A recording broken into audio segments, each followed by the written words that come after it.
And here is the Artist's Almanac for February 11th, 2018.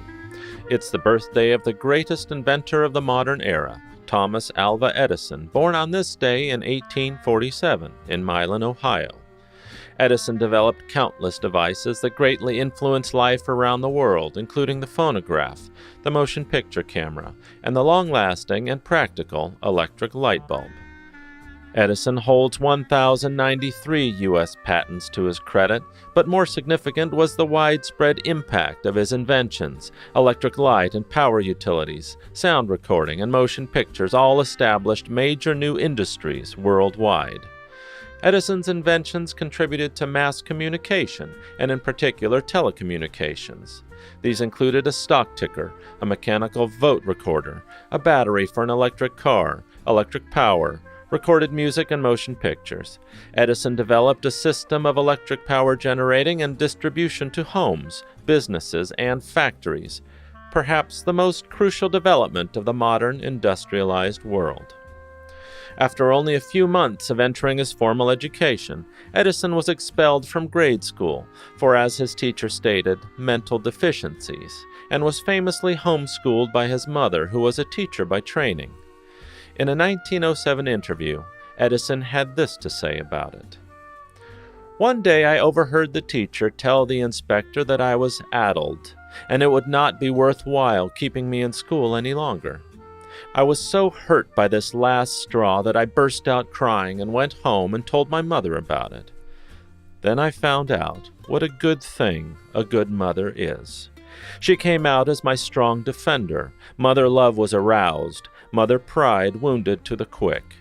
She brought me back to the school and angrily told the teacher that he didn't know what he was talking about, and that I had more brains than he himself, and a lot more talk like that.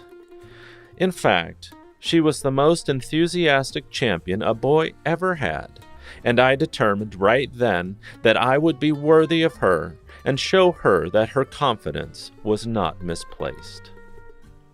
When Edison turned 9, his mother gave him an elementary science book on how to do chemistry experiments at home, and by the age of 10 had built his first science laboratory in the basement of his family's house. At the age of 12, Edison convinced his parents to let him sell newspapers to passengers along the Grand Trunk Railroad line. Exploiting his access to the news bulletins teletyped to the station office each day, Edison began publishing his own small newspaper on a printing press he set up in the baggage car, called the Grand Trunk Herald. The up-to-date articles were a hit with passengers. This was the first of what would become a long string of entrepreneurial ventures where he saw a need and capitalized on the opportunity. The baggage car also doubled as a makeshift science lab for Edison, where he would conduct chemical experiments. Edison's last boxcar experiment would famously catch the train on fire, resulting in his permanent and forced exile, and relegated to selling his newspapers at various stations along the route instead. The multitude of Edison's inventions is rivaled only by his tales of stoicism. At around 5:30 in the evening of December 10, 1914, a massive explosion erupted in West Orange, New Jersey. 10 buildings in legendary inventor Thomas Edison's plant, which made up more than half of the site, were engulfed in flames. According to a 1961 Reader's Digest article by Edison's son Charles, Edison calmly walked over to him as he watched the fire destroy his dad's work. In a childlike voice, Edison told his 24-year-old son, "Go get your mother and all her friends. They'll never see a fire like this again." When Charles objected, Edison said, "It's all right. We've just got rid of a lot of rubbish." Later, at the scene of the blaze, Edison was quoted in the New York Times as saying, "Although I'm over 67 years old, I'll start all over again tomorrow."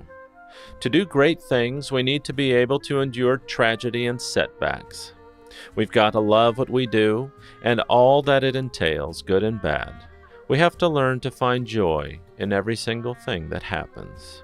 After thoroughly surveying the damage, Edison determined that he'd lost $919,788, about $23 million in today's dollars. The flames had consumed years of priceless records and prototypes, and his plant's insurance covered only about a third of the total damage. But after just 3 weeks, with help from his friend Henry Ford, Edison got part of the plant up and running again. Edison and his team went on to make almost $10 million in revenue the following year. Unrivaled inventor and titan of the Industrial Revolution, Thomas Edison died on October 18, 1931, in his stately home Glenmont in Llewellyn Park in West Orange, New Jersey, which he had purchased in 1886 as a wedding gift for his beloved wife Mina. He is buried behind the home.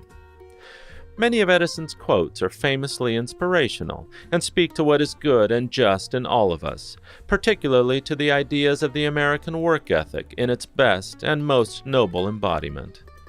The quotes, "Genius is 1% inspiration and 99% perspiration. There is no substitute for hard work," and "I've not failed, I've just found 10,000 ways that don't work," are so ubiquitous that they verge on cliché. But they are as ever true as this powerful and lesser known of Edison's quotes. There will one day spring from the brain of science a machine or force so fearful in its potentialities, so absolutely terrifying, that even man, the fighter, who will dare torture and death in order to inflict torture and death, will be appalled, and so abandon war forever. Nonviolence leads to the highest ethics, which is the goal of all evolution. Until we stop harming all other living things, we're still savages. Thanks for listening. Be kind, do good work, and until next time.